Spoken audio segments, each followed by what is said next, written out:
I want to say something about immigration, and it's difficult sometimes to have a clear and calm conversation about immigration because people feel very strongly on the subject.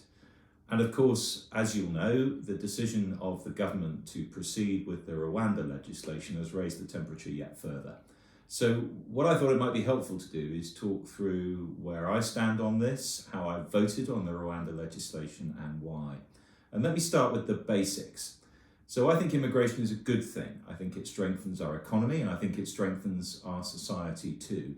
But I don't think that uncontrolled immigration is a good thing. Every country must be able to decide who it wants to admit and who it doesn't. And it does that in two categories. First of all, those who are coming as economic migrants, those who want to make a better life for themselves in our country.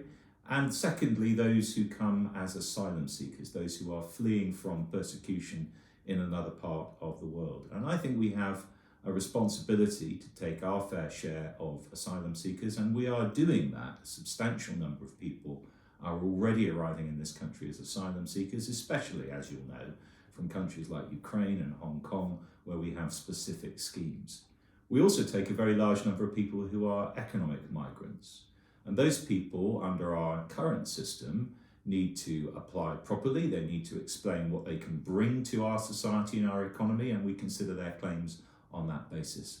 What I think needs to be said, and I don't think many people would disagree with this, is that for a country like the UK, we simply cannot take everybody who wants to come and live in our country.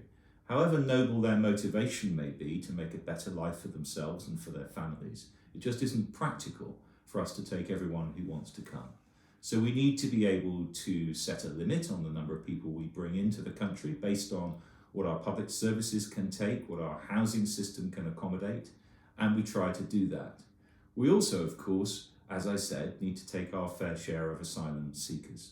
But what we can't have is people who are actually economic migrants and who should be applying through the proper channels under that route, pretending to be asylum seekers or coming across the channel in small boats, for example, seeking to get around the systems of application that we have. So there needs to be a way of stopping that happening. And that will become all the more important because I think we can expect that the movement of populations across the globe as climate change starts to take hold will only grow. So it's really important for a country like the UK to have a workable and robust immigration system and a way of dealing with asylum seeker claims too. And as I say, people coming across the channel in small boats is not only dangerous, though it clearly is, and we've seen tragic evidence of that recently, but it's also unconscionable if we're to have a workable and robust system of immigration control. So the government is trying to do something about that in a number of ways, and many of them have been moderately, at least, successful. We've worked with the French to try and stop people getting on those small boats in the first place. We've invested money and time in trying to catch, prosecute and punish those people smugglers who are making a huge profit out of moving people across the channel in these dangerous ways. And all of those components are important. But I also think that we have to have some form of deterrence. We have to be able to say to people who want to get around the rules, who want to come across in a small boat rather than apply properly, that you won't benefit from that approach. And that's what the Rwanda scheme is all about. Now, as you'll know, I'm a lawyer, and I'm afraid, had some pauses for thought about whether or not this is the right way to do things. But I think given the situation we're in, given the difficulty we've had in being able to create that element of deterrence with all the legal challenges that have flowed from it, I think government and parliament has to do something more radical. And so what we've done with Rwanda is say, look, if you come across the channel in a small boat, you don't apply properly. For example, if you're an asylum seeker and you haven't claimed asylum in one of the many safe countries you must have passed through to get to the French coastline, then don't expect necessarily to stay in the UK even if you arrive here. Instead, you might find that you're taken to a country like Rwanda, which will consider your claim there.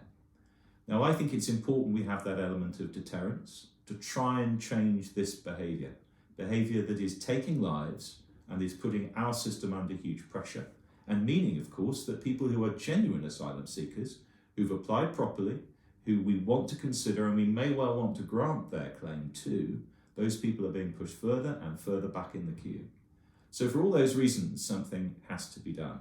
And I think the Rwanda scheme could work. We don't yet know, but it's important we try it so that we can establish whether it will be an effective method of deterrence. And one final thing to say about that scheme.